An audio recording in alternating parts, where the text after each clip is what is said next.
Hi hello ಎಲ್ರಿಗೂ ನಮಸ್ಕಾರ. ಎಲ್ಲರೂ ಹೇಗಿದ್ದೀರಾ? ನಾವಿವತ್ತು 3 ವೆಬ್ ಸೀರೀಸ್ಗಳ ಕುರಿತು ಮಾತನಾಡೋಣ. ತುಂಬಾ ಸುಂದರವಾದಂತಹ ಮನಮುಟ್ಟುವಂತಹ ಹಿಂದಿ ವೆಬ್ ಸೀರೀಸ್ಗಳು. ಮೊದಲನೇದಾಗಿ ಪ್ರೀತಮ್ ಆ್ಯಂಡ್ ಪೆದ್ರೋ ಅಂತ. ಇದು ಜಿಯೋ ಹಾಟ್ಸ್ಟಾರ್ನಲ್ಲಿ ಲಭ್ಯವಿದೆ. ರಾಜ್ಕುಮಾರ್ ಹಿರಾನಿ ಅವರ ಒಂದು ಕಥೆ. ಅವರ ಮಗ ವೀರ್ ಹಿರಾನಿ ಅವರಿದ್ದಾರೆ ಮತ್ತು ಅರ್ಷದ್ ವಾರ್ಸಿ ಅವರಿದ್ದಾರೆ. Pritam Veer Hirani is Pritam, Arshad Warsi is Pedro. Pedro ಒಬ್ಬ ಕ್ರಿಮಿನಲ್ ಇನ್ವೆಸ್ಟಿಗೇಟರ್ ಆಗಿರ್ತಾನೆ. ವೀರ್ ಹಿರಾನಿ ಸೈಬರ್ ಜೀನಿಯಸ್, ಆದರೆ ಕಾರಣಾಂತರಗಳಿಂದ ಆತ ವ್ಯಾಕ್ಯೂಮ್ ಕ್ಲೀನರನ್ನು ಮಾರ್ತಾ ಇರ್ತಾನೆ. ವಿಕ್ರಾಂತ್ ಮೆಸ್ಸಿ ಮಾರ್ಕ್ ಅಂತ ಅವರ ಒಂದು ಕ್ಯಾರೆಕ್ಟರ್, ವಿಲನ್ ಕ್ಯಾರೆಕ್ಟರ್ ಎಂಟ್ರಿ ಆಗುತ್ತೆ. ವಿಕ್ರಾಂತ್ ಮೆಸ್ಸಿ ಅವರನ್ನು ನಾನು ಬಾಲಿಕಾವಧು ಕಾಲದಿಂದಲೂ ಕೂಡ ಮೆಚ್ಕೊಂಡಿದ್ದೀನಿ ಅವರನ್ನು.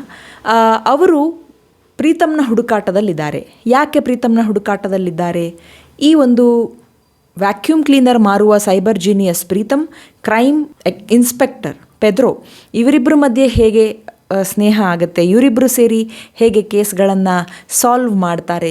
ಹಾಗೆ ಕೇಸ್ಗಳನ್ನು ಸಾಲ್ವ್ ಮಾಡ್ತಾ ಈ ಮಾರ್ಕ್ ಎಂಟ್ರಿ ಆದಾಗ, ಒಬ್ಬ ಮಿನಿಸ್ಟರ್ ಮನೆಯಲ್ಲಿ ಆತನ ಮಗನ ಒಂದು ಕಳುವಾದಾಗ ಇವರೆಲ್ಲರೂ ಸೇರಿ ಹೇಗೆ ಅದನ್ನು ಬಿಡಿಸ್ತಾರೆ ಅನ್ನುವಂತಹದ್ದು ತುಂಬಾ ಸುಂದರವಾದಂತಹ ಒಂದು ಸೀರೀಸ್. ಜಿಯೋ ಹಾಟ್ಸ್ಟಾರ್ನಲ್ಲಿ ಲಭ್ಯವಿದೆ. ಒಟ್ಟು 6 ಎಪಿಸೋಡ್ಗಳು. ಎಲ್ಲೂ ಕೂಡ ಬೋರ್ ಆಗಲ್ಲ.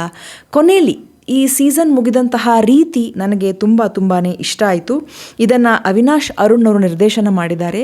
ಕೊನೆಗೆ ಶ್ರೇಯಾ ಘೋಷಾಲ್ ರವರ ಒಂದು ಹಾಡು ಬರುತ್ತೆ. ಮೋನಾ ಸಿಂಗ್ ಅವರು ಇದರಲ್ಲಿ ಅರ್ಷದ್ ವಾರ್ಸಿ ಪೆದ್ರೋನ ಒಂದು ವೈಫ್ ಆಗಿರ್ತಾರೆ.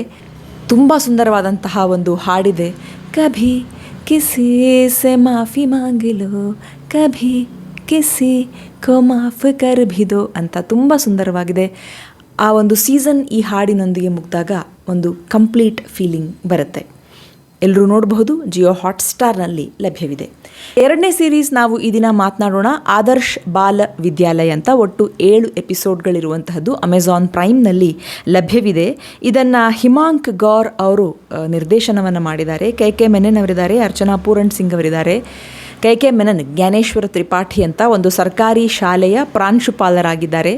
ಈ ಚಿತ್ರದಲ್ಲಿ ಎಷ್ಟೆಲ್ಲ ಒಂದು ಕಾನ್ಸೆಪ್ಟ್ಗಳನ್ನು ಅವರು ಕವರ್ ಮಾಡಿದ್ದಾರೆ ಅಂತಂದರೆ, ನಿಮಗೆ 7 ಎಪಿಸೋಡ್ಗಳಲ್ಲಿ ಅವರು ಸರ್ಕಾರಿ ಶಾಲೆಯ ಒಂದು ಸ್ಥಿತಿಗತಿಗಳು, ಲೋಕಲ್ ಪೊಲಿಟಿಷಿಯನ್ಗಳು ಯಾವ ರೀತಿ ಕಂಟ್ರೋಲ್ ಮಾಡೋದಕ್ಕೆ ನೋಡ್ತಾರೆ ಅನ್ನುವಂತಹದ್ದು, ಮೀಡಿಯಾದ ಕರ್ಮಕಾಂಡವನ್ನು, ಆಮೇಲೆ ಸ್ಪೋರ್ಟ್ಸ್, ನಮ್ಮ ದೇಶದಲ್ಲಿ ಯಾವುದೇ ಒಂದು ಸ್ಪೋರ್ಟ್ಸ್ನಲ್ಲಿ ಹೆಸರುವಾಸಿಯಾದ ತಕ್ಷಣವೇ ಅದಕ್ಕೆ ಹೇಗೆ ಒಂದು ಲೈಮ್ಲೈಟ್ ಸಿಗುತ್ತೆ, ಅದಕ್ಕೂ ಮುಂಚೆ ಪ್ರತಿಭೆ ಇದ್ದರೂ ಕೂಡ ಹೇಗೆ ಅದಕ್ಕೆ ಪುರಸ್ಕಾರ ಸಿಗೋದಿಲ್ಲ ಅನ್ನುವಂತಹದ್ದನ್ನು, ಫೆಮಿನಿಸಮ್ ಕುರಿತು, ಈಗಿನ ಒಂದು ಮಹಿಳೆಯರು ಹೇಗೆ ಮನೆ ಮತ್ತು ಹೊರಗಡೆ ಕೆಲಸವನ್ನು ಎರಡನ್ನೂ ಅವರು ನೋಡಿಕೊಂಡು ಯಾವ ರೀತಿಯಾಗಿ ಸಫರ್ ಆಗ್ತಾ ಇದ್ದಾರೆ, ಅದನ್ನು ನೋಡಿದಂತಹ ಒಬ್ಬ ಬಾಲಕಿ ತಾನು ಯಾಕೆ ವರ್ಕಿಂಗ್ ವುಮೆನ್ ಆಗದೆ ಒಂದು ಗೃಹಿಣಿ ಆಗಬೇಕು ಅಂತ ಆಸೆ ಪಡ್ತಾಳೆ ಅನ್ನೋದನ್ನು ತುಂಬ ಚೆನ್ನಾಗಿ ಹೇಳಿದ್ದಾರೆ. ಆದರೆ ಇದೆಲ್ಲದಕ್ಕೂ ಕೂಡ education is the basis. Informed decision ತಗೊಳ್ಬೇಕು ಅಂತಂದರೆ ಎಜುಕೇಷನ್ ತುಂಬಾ ಇಂಪಾರ್ಟೆಂಟ್ ಅನ್ನುವಂತಹದ್ದನ್ನು, ಹಾಗೆ ವಿಜ್ಞಾನದ,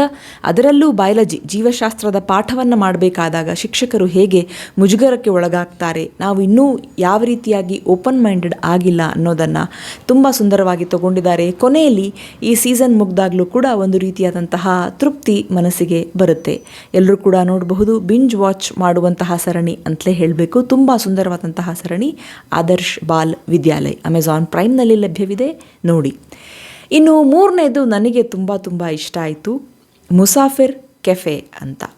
ರುಚಿರ್ ಅರುಣ್ ಅವರು ನಿರ್ದೇಶನ ಮಾಡಿರುವಂತಹ ಒಟ್ಟು 8 ಎಪಿಸೋಡ್ಗಳಿದ್ದಾವೆ. 35-40 ನಿಮಿಷ ಒಂದೊಂದು ಎಪಿಸೋಡ್ ಇದೆ.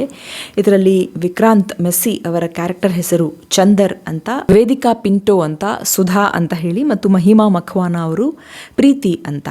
ಜೀವನದಲ್ಲಿ ನಿಜವಾದ ಪ್ರೀತಿ ಸಿಕ್ಕಿದ ತಕ್ಷಣ ಎಲ್ಲನೂ ಸರಿಯಾಗಿಬಿಡತ್ತೆ ಅನ್ನುವಂತಹದ್ದು ಎಷ್ಟು ನಿಜ. ಆಮೇಲೆ ಪ್ರೀತಿಸಿದ್ದು ಕ್ಲೋಜರ್ ಸಿಗದೆ ಹೋದರೆ ಅವರು ಹೇಗೆ ಸಫರ್ ಆಗ್ತಾರೆ ಅನ್ನುವಂತಹದ್ದು. ವೈಯಕ್ತಿಕವಾಗಿ ಜೀವನದಲ್ಲಿ ಸೆಟ್ಲ್ ಆಗಬೇಕು ಅಂತ ಕನಸು ಕಾಣುವ ಒಂದು ಹುಡುಗ, ಆದರೆ ತನ್ನ ಕೆರಿಯರ್, ತನ್ನ ತಾಯಿಯನ್ನು ನೋಡ್ಕೊಳ್ಬೇಕು ಅಂತ ತುಂಬಾ ಕನಸುಗಳನ್ನು ಕಟ್ಟಿಕೊಂಡಂತಹ ಒಂದು ಹುಡುಗಿ.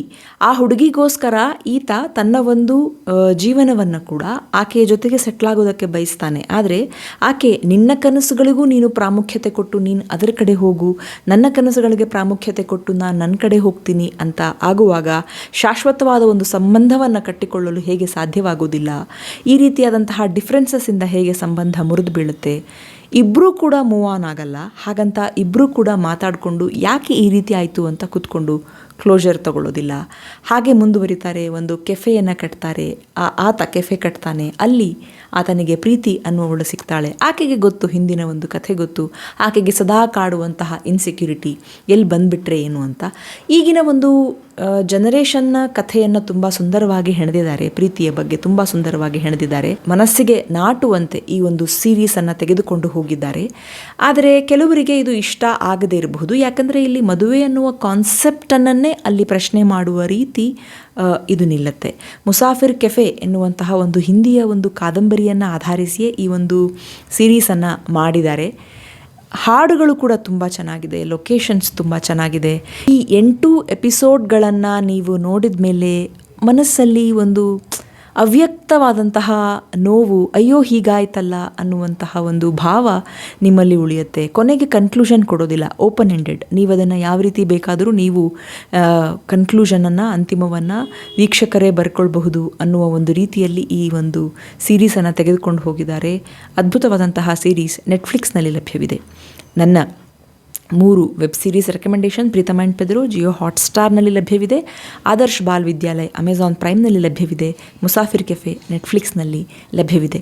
ಮತ್ತಷ್ಟು ಸರಣಿ, ಸಿನಿಮಾ, ಪುಸ್ತಕ ಅಥವಾ ಗೀತೆಯೊಂದಿಗೆ ನಿಮ್ಮ ಮುಂದೆ ಬರ್ತೇನೆ. ಅಲ್ಲಿವರೆಗೂ ಯೋಚನೆ ನಿಮ್ಮದಾಗಿರಲಿ, ವಿಶ್ಲೇಷಣೆ ನಮ್ಮದಾಗಿರಲಿ, ಬಾಳು ಹಾಡಾಗಲಿ, ಭಾವ ಜೊತೆಗಿರಲಿ. ನಮ್ಮ ಚಾನಲ್ನಲ್ಲಿ ಬರ್ತಾ ಇರುವಂತಹ ರಿವ್ಯೂಗಳು ನಿಮಗಿಷ್ಟ ಆದರೆ ಚಾನಲನ್ನು ಸಬ್ಸ್ಕ್ರೈಬ್ ಮಾಡಿ, ಲೈಕ್, ಶೇರ್ ಮತ್ತು ಕಾಮೆಂಟ್ ಮಾಡಿ. ನಿಮ್ಮ ಸಮಯಕ್ಕೆ ಧನ್ಯವಾದಗಳು. ಮತ್ತೆ ಸಿಗೋಣ.